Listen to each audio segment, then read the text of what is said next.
Twelfth English crash course video lecture 8।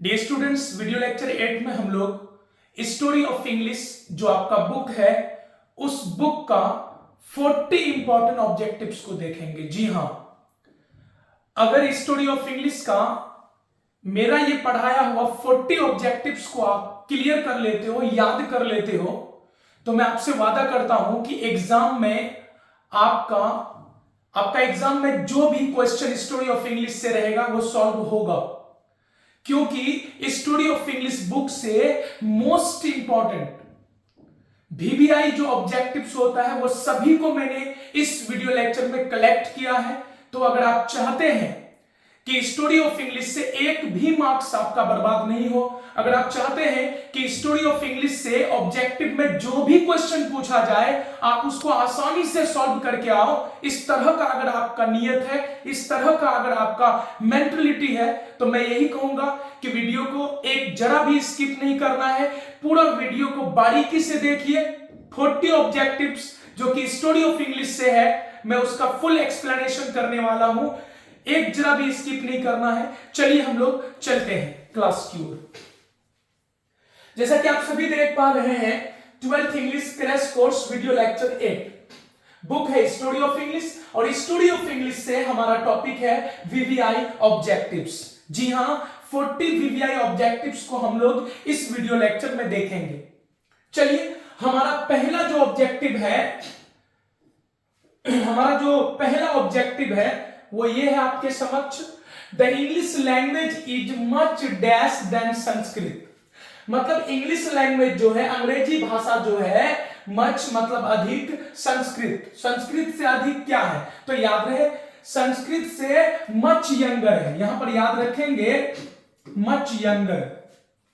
तो the English language is much younger than Sanskrit. जी हां, वैसे मैं आप लोगों को बता दूं, जितना भी प्रसिद्ध भाषा है अभी के डेट में, सभी भाषा से कम उम्र का भाषा कौन है? इंग्लिश है। तो संस्कृत से कम उम्र का, संस्कृत से मच यंगर है इंग्लिश। एग्जाम में कई बार पूछा है और इंपॉर्टेंट क्वेश्चन है, ऑब्जेक्टिव है कि the English language is much dash than Sanskrit. English भाषा संस्कृत से डैश है तो मच यंगर है, याद रखेंगे। चलिए, अगला पॉइंट है हमारा, English came from the speech of Germanic tribes. अंग्रेजी जो है जर्मनी के जनजाति के भाषा से आया है। तो किस जर्मनी के जनजाति का? Of course Anglo Saxons. Answer क्या होगा? Anglo Saxons. लाइन को याद कर लेना है, English came from the speech of Germanic tribes Anglo Saxon. जी हां, ये जो अंग्रेजी है ये जर्मनी का जनजाति, लड़ाकू जाति, खुखार जाति एंग्लो सैक्सन के भाषा से आया है। ठीक है, चलिए अगला हमारा पॉइंट है, Anglo Saxons invaded England in the dash century. मतलब एंग्लो सैक्सन ने इंग्लैंड में आक्रमण किया किस शताब्दी में? ऑफ कोर्स 5th सेंचुरी में। चलिए, हमारा अगला पॉइंट है, dash give England it's name and language. Dash ने इंग्लैंड को उसका नाम और भाषा दिया। ऑफ कोर्स एंग्लो सैक्सन ने दिया था। किसने दिया था? तो एंग्लो सैक्सन ने ही इंग्लैंड को उसका नाम और भाषा दिया था। चलिए, हमारा अगला पॉइंट है, the Anglo Saxons were Germanic people who lived in dash present day Denmark, Germany and Holland. मतलब एंग्लो सैक्सन जो है जर्मनी के आदमी थे जो रहते थे, कहां रहते थे, और वर्तमान में वो जगह डेनमार्क, जर्मनी और हॉलैंड के नाम से जाना जाता है। तो याद रखिएगा, नॉर्थ एंड वेस्ट यूरोप। तो Anglo Saxons were Germanic people who lived in north and west Europe. तो एंग्लो सैक्सन जर्मनी के लोग थे जो रहते थे, कहां रहते थे? तो उत्तरी और पश्चिमी यूरोप में रहते थे। एंग्लो सैक्सन उस समय जहां रहते थे, करंट टाइम में, प्रेजेंट अभी के समय में, वो जगह का नाम डेनमार्क है, जर्मनी है और हॉलैंड है। तो ये जो 5 ऑब्जेक्टिव्स है इसको आप याद रखेंगे, ये सभी इंपॉर्टेंट है। इंग्लिश संस्कृत से मच यंगर है, इंग्लिश जर्मनी के जनजाति एंग्लो सैक्सन जो है उसके भाषा से आया है, एंग्लो सैक्सन इंग्लैंड में 5वीं शताब्दी में आक्रमण किया, एंग्लो सैक्सन इंग्लैंड को नाम और भाषा दोनों दिया, एंग्लो सैक्सन जर्मनिक लोग थे जो रहते थे नॉर्थ एंड वेस्ट यूरोप में, वर्तमान समय में वो जगह का नाम डेनमार्क, जर्मनी और हॉलैंड है। चलिए हम लोग चलते हैं नेक्स्ट पेज की ओर।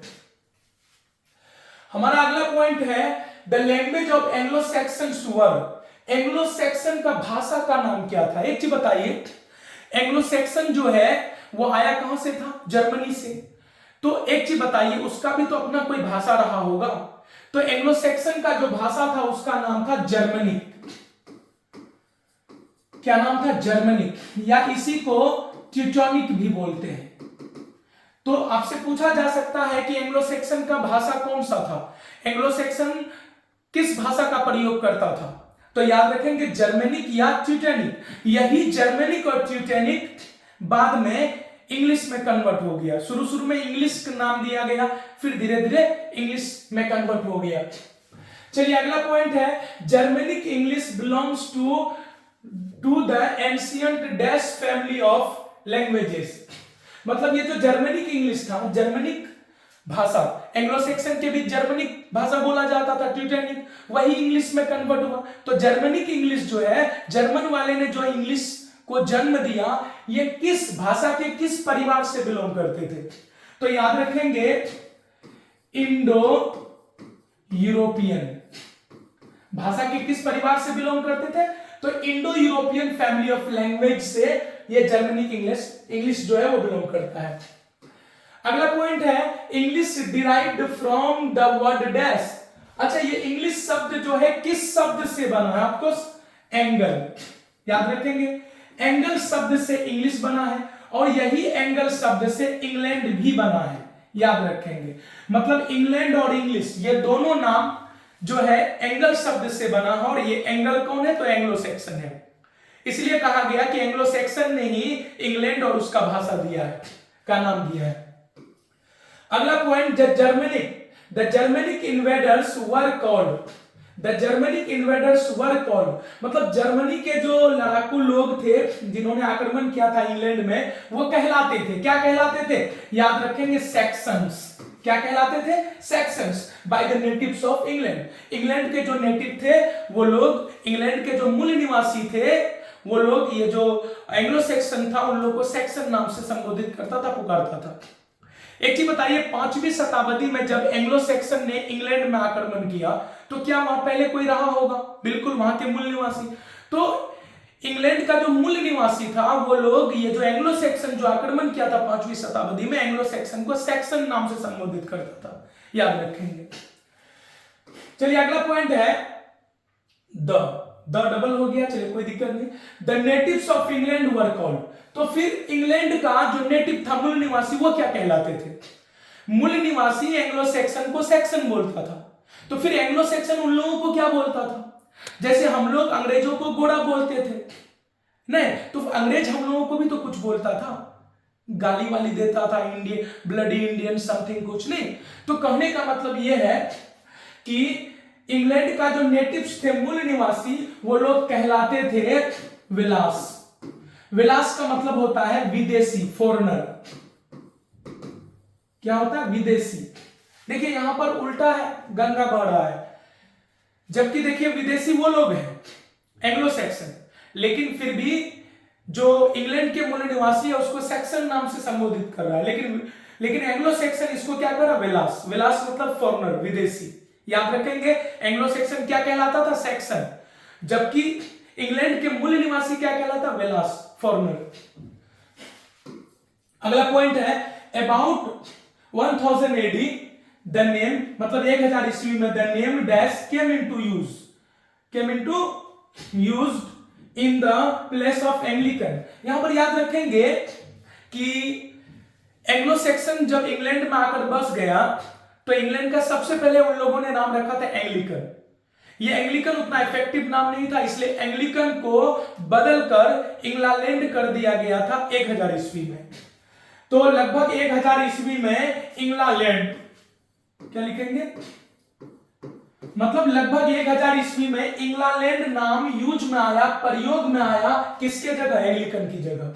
तो पहले एंग्लिकन बोला जाता था, फिर एंग्लिकन हटकर 1000 ईस्वी में इंग्लैंड बोलने लगा, और यही इंग्लैंड सुधर कर क्या बना? इंग्लैंड। ये एंग्लिकन और इंग्लैंड नाम पढ़ना ऐसे ही नहीं पड़ा था। एंग्लिकन नाम इसलिए रखा गया था क्योंकि ये एंग्लिकन दो चीजों से मिलकर बना है, एंगल प्लस किन। एंगल मतलब एंग्लो सेक्शन, किन मतलब शासन।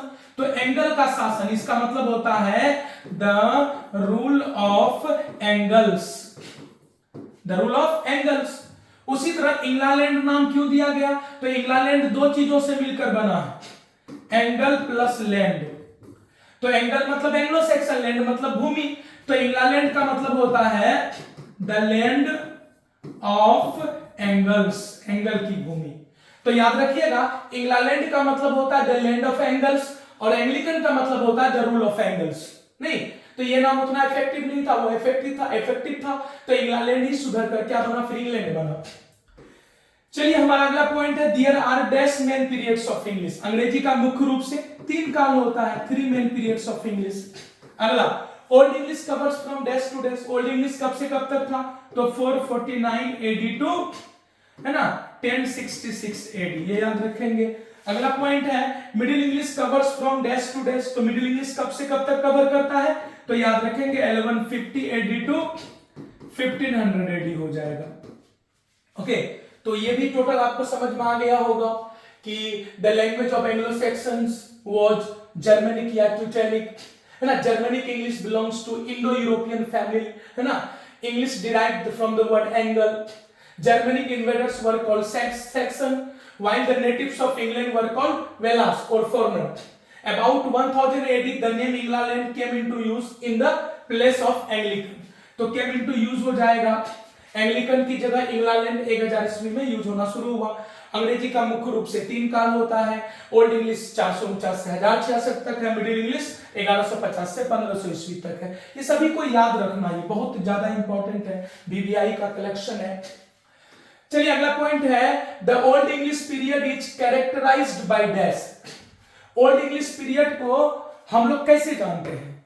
मतलब आपके सामने कोई भी रिटन फॉर्म में कुछ आपके सामने में आ जाए तो आप कैसे पता करोगे कि ये किस पीरियड का है? तो याद रहे, ओल्ड इंग्लिश पीरियड जो है इन्फ्लेक्शंस की वजह से जाना जाता है। इन्फ्लेक्शंस का मतलब होता है वोकैबुलरी से संबंधित, मतलब शब्दों में चेंज होना। ओल्ड इंग्लिश के समय में गो को GOE लिखा जाता था, अभी GO लिखा जाता है। मी का स्पेलिंग MEE था, अभी मी है, ME मी है। तो कहने का मतलब वोकैब के वजह से, वर्ड के वजह से, वर्ड फॉर्मेशन के वजह से वो जाना जाता है ओल्ड इंग्लिश। तो इन्फ्लेक्शन याद रखेंगे। अगला पॉइंट है, the invention of printing press in, मतलब प्रिंटिंग प्रेस का आविष्कार हुआ, कब हुआ था? तो याद रखेंगे 1476, 1476 ईस्वी में, हाँ, इंग्लैंड में हुआ था। लिखेंगे इन इंग्लैंड, इंग्लैंड में हुआ था, बाई के द्वारा, किसके द्वारा? तो विलियम कैक्सटन, विलियम कैक्सटन के द्वारा, याद रखेंगे। तो इस पॉइंट को आपको याद रखना है कि प्रिंटिंग प्रेस का आविष्कार कब हुआ था? 1476। कहां हुआ था? इंग्लैंड में। किसके द्वारा? विलियम कैक्सटन के द्वारा हुआ था। चलिए अगला पॉइंट है, the great vowel shift happened in dash English period. Great vowel shift कब हुआ था? मैंने आप लोगों को सब्जेक्टिव पोर्शन में बताया था, मिडिल इंग्लिश पीरियड में हुआ था। कब हुआ था? मिडिल इंग्लिश पीरियड में वोवेल शिफ्ट हुआ था। अगला, dash English period is known as dark age of English. English के किस काल को डार्क एज ऑफ इंग्लिश कहा जाता है? ऑफ कोर्स ओल्ड इंग्लिश, याद रखेंगे, क्योंकि old English failed to produce better literature, बेहतर साहित्य का निर्माण नहीं हो पाया था, तो ओल्ड इंग्लिश को डार्क एज ऑफ इंग्लिश कहा गया था। हमारा अगला पॉइंट है, dash English period is subdivided into modern and new Englishes. वह कौन ऐसा अंग्रेजी का काल है जिसको बांटा गया है ओल्ड, मॉडर्न और न्यू इंग्लिशेस में? ऑफ कोर्स मॉडर्न इंग्लिश को।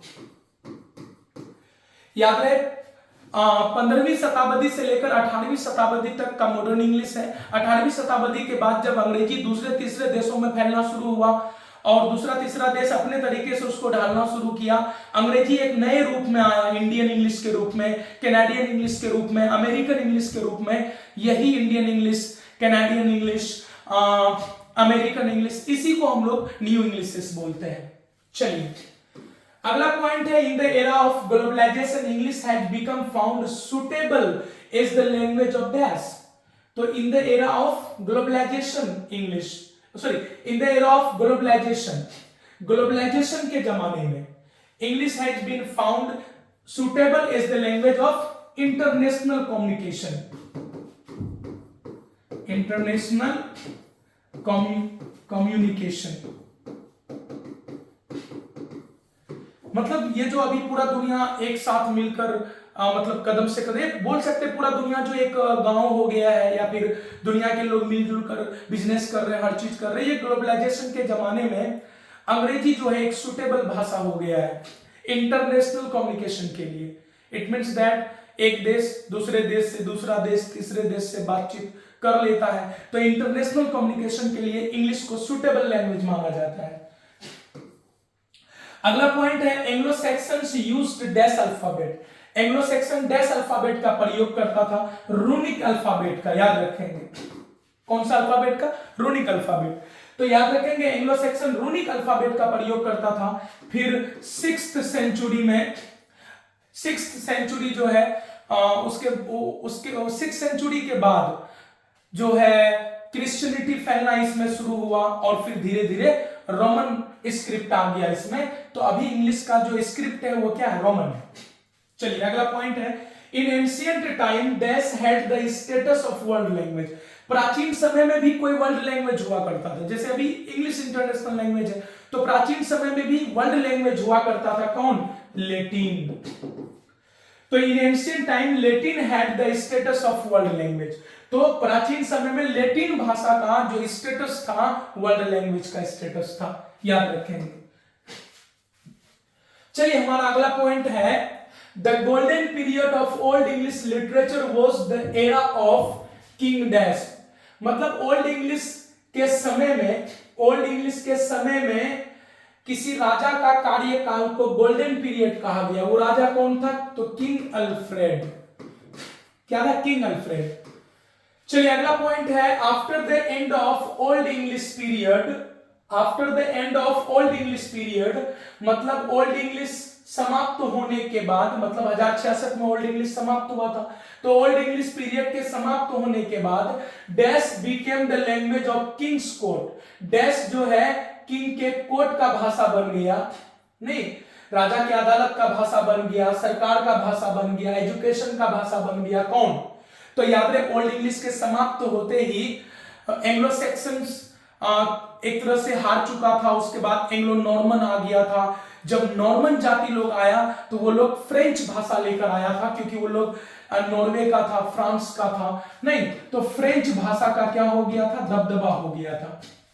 तो ओल्ड इंग्लिश के समाप्त होते ही किंग के कोर्ट का, है ना, सरकार का या शिक्षा का, स्कूल कॉलेज का, सबका भाषा फ्रेंच हो गया था। अगला dash English is a standard language. किस इंग्लिश को स्टैंडर्ड लैंग्वेज कहा जा सकता है? ऑफ कोर्स मॉडर्न इंग्लिश को, याद रखेंगे। मॉडर्न इंग्लिश को स्टैंडर्ड लैंग्वेज कहा गया है। अगला पॉइंट है old English had dash dialects. Old English में डायलेक्ट्स का मतलब होता है क्या? भाषा में अलग अलग टोन। आप देखते होंगे हम लोग जो ठेठी बोलते हैं, किसी क्षेत्र में किसी और तरीके से, कहीं बोलता है तोरो नाम की छोड़े, कहीं बोलता है तोरो नाम की भेलियोड़े, नहीं होता, अलग अलग क्षेत्र में अलग अलग टोन होता है। तो ये जो ओल्ड इंग्लिश था बाबू, इसमें 4 डायलेक्ट्स था। कितना? 4 डायलेक्ट्स था। कैंटिस, नॉर्थम्बियन, मर्सियन एंड वेस्ट सेक्सन। तो एक हो गया कैंटिस, दूसरा हो गया नॉर्थम्बियन, तीसरा हो गया मर्सियन और चौथा हो गया वेस्ट सेक्सन। ये अलग अलग डायलेक्ट्स हुआ करता था। अगला middle English had 5 dialects. Middle English में फिर 5 डायलेक्ट्स हो गया था। 5 टोन में एक तरह से बोली जाती थी। एक कहलाया नॉर्थर्न, दूसरा कहलाया साउथर्न, तीसरा कहलाया ईस्ट मिडलैंड, चौथा कहलाया वेस्ट मिडलैंड और पांचवा कहलाया आपका कैंटिस, याद रखेंगे। अगला पॉइंट है the literature of Anglo Saxon is of dash types. तो एंग्लो सैक्सन का जो साहित्य हुआ करता था, लिटरेचर हुआ करता था, वो 2 टाइप्स का होता था। क्यों होता था? इसके पीछे भी वजह। एंग्लो सैक्सन अभी अभी जो है जर्मनी से आया ही था, तो उसका जो कल्चर था, उसका जो रीति रिवाज था, जीने का तरीका जो था, लाइफ स्टाइल जो था, वो जर्मनी का था। तो जर्मनी का लाइफ स्टाइल था, जर्मनी का कल्चर था उसमें। फिर यहाँ रहते रहते इंग्लैंड का भी, यहाँ के राइटिंग से या यहाँ के लोगों से या यहाँ का भी कल्चर उसमें आने लगा। तो एंग्लो सैक्सन जो थे, उन लोग जो लेखन करता था, तो वो लेखन में जर्मनी का भी कल्चर दिखता था और इंग्लैंड का भी कल्चर दिखता था। तो इसीलिए बड़े बड़े विद्वानों ने कहा कि एंग्लो सेक्सन्स का जो लिटरेचर था उसमें दो फ्लेवर था, दो किस्म का था, वो दो प्रकार का था। तो इसलिए यहां पर याद रखेंगे the literature of Anglo section is of two types. अगला है English is spoken in three forms. अंग्रेजी को, है ना, अंग्रेजी को तीन रूपों में बोला जाता है। वो तीनों रूप कौन है? ऑफ कोर्स एक होगा L1, एक होगा L2, एक होगा FL। अब आप बोलोगे L1, L2, FL क्या है? तो अंग्रेजी को दुनिया में तीन रूपों में बोला जाता है। कोई देश L1 की तरह बोलता है, मतलब फर्स्ट लैंग्वेज, नेशनल लैंग्वेज की तरह। कोई देश L2 मतलब सेकेंड लैंग्वेज की तरह बोलता है, जैसे इंडिया। कोई देश फॉरेन लैंग्वेज की तरह बोलता है, FL मतलब फॉरेन लैंग्वेज, जैसे चीन, सऊदी अरबिया। तो याद रहे अंग्रेजी को दुनिया में तीन रूपों में बोली जाती है। आई होप ये सारा आपको समझ में आया होगा। चलिए हम लोग चलते हैं नेक्स्ट पेज की ओर। अगला पॉइंट है the most widely used language in the world today is. अभी के समय में दुनिया में सबसे बड़े क्षेत्र में बोली जाने वाली भाषा कौन है? Of course English. दुनिया के सबसे बड़े क्षेत्र में अंग्रेजी बोली जाती है, क्षेत्र की मैं बात कर रहा हूं।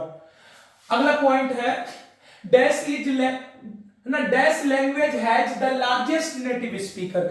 दुनिया में वो कौन ऐसा भाषा है जिस भाषा के मूल वक्ता की संख्या सबसे ज्यादा है? वो कौन ऐसा भाषा है जिस भाषा में उसका जो मूल वक्ता है, जैसे हिंदी का मूल वक्ता कौन है? हम लोग हैं, हिंदुस्तानी नहीं।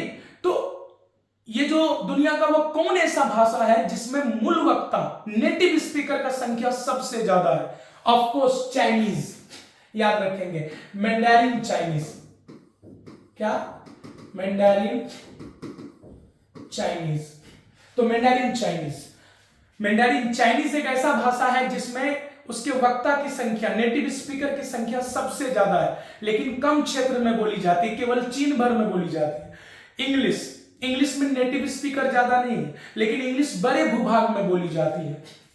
इसलिए ये वाला पॉइंट है कि the most widely used language in the world English, और नेटिव स्पीकर सबसे ज्यादा किसमें है? मैंडारिन चाइनीज में। अगला dash is the language of science and technology. Science और टेक्नोलॉजी का भाषा किसको कहा जाता है? Of course English. अगला पॉइंट है drama is a dash word. याद रखिएगा ड्रामा ग्रीक भाषा का शब्द है, तो drama is a Greek word. अगला पॉइंट है ड्रामा मीन्स। ड्रामा का मतलब क्या होता है? तो ड्रामा का मतलब होता है थिंग डन, ना, घटित घटना एक तरह से। अगला drama is also called. Drama को और भी कुछ कहा जाता है? प्ले। इंडिया में ड्रामा शब्द ज्यादा फेमस है, लेकिन इंडिया को छोड़कर किसी और कंट्री की अगर बात करो तो हर जगह प्ले शब्द फेमस है। तो ड्रामा का मतलब भी नाटक, प्ले का मतलब भी नाटक, ड्रामा को प्ले भी कहा जाता है। अगला point plot, character, dialogue, gesture, music, soliloquy ना, ETCR डैश। तो प्लॉट की बात करें, कैरेक्टर की बात करें, डायलॉग की बात करें, जेस्चर्स की बात करें, म्यूजिक की बात करें, सोलिलोक्वी की बात करें, ये सभी बाबू है क्या है? तो ड्रामेटिक एलिमेंट्स है। यही सब का प्रयोग कर ड्रामा का निर्माण होता है। प्लॉट का होना जरूरी है, कैरेक्टर का, डायलॉग का, जेस्चर का, म्यूजिक का, सोलिलोक्वी, ये सब ड्रामेटिक एलिमेंट्स हैं। Any problem? अगला point comedy, tragedy, tragicomedy, farce, melodrama, masque and one act play, ये सभी are the dash of dramas. तो टाइप्स ऑफ ड्रामास है, याद रखना है। Comedy, tragedy, tragicomedy, farce, melodrama, masque और वन एक्ट प्ले, ये सभी ड्रामा का प्रकार है। हालांकि ड्रामा का मुख्य रूप से तीन ही प्रकार होता है, कॉमेडी, ट्रेजेडी और ट्रेजिकॉमेडी। ठीक है, तो ये सभी ड्रामा का प्रकार है, इसको याद रखेंगे। चलिए देखते हैं नेक्स्ट पेज में हम लोग। अगला पॉइंट है dash is called father of English novel, है ना। तो इंग्लिश नॉवेल का फादर किसको कहा जाता है? रिचर्डसन को। किसको? रिचर्डसन को फादर ऑफ इंग्लिश नॉवेल कहा जाता है। तो dash is called the father of English novel. English novel का फादर कौन कहलाता है? रिचर्डसन। अगला point in English dash century is called Augustan age. अंग्रेजी के इतिहास में या अंग्रेजी के क्षेत्र में 18वीं शताब्दी को ऑगस्टन एज कहा जाता है। और ऑगस्टन एज के प्रसिद्ध कवि थे अलेक्जेंडर पोप, याद रखेंगे। अलेक्जेंडर पोप वही जिसका प्रसिद्ध किताब है the rape of the lock. चलिए अगला पॉइंट है dash is called window to the world. Window to the world किसको कहा जाता है? ऑफ कोर्स इंग्लिश को कहा जाता है।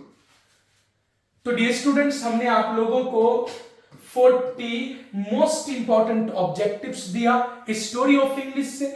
ये टोटल को नोट कर लेना है, टोटल को याद भी कर लेना है। समझ में नहीं आए तो वीडियो को एक बार फिर से देख लीजिए। नहीं, बने रहिए हमारे साथ। हम लोग मिलते हैं नेक्स्ट वीडियो लेक्चर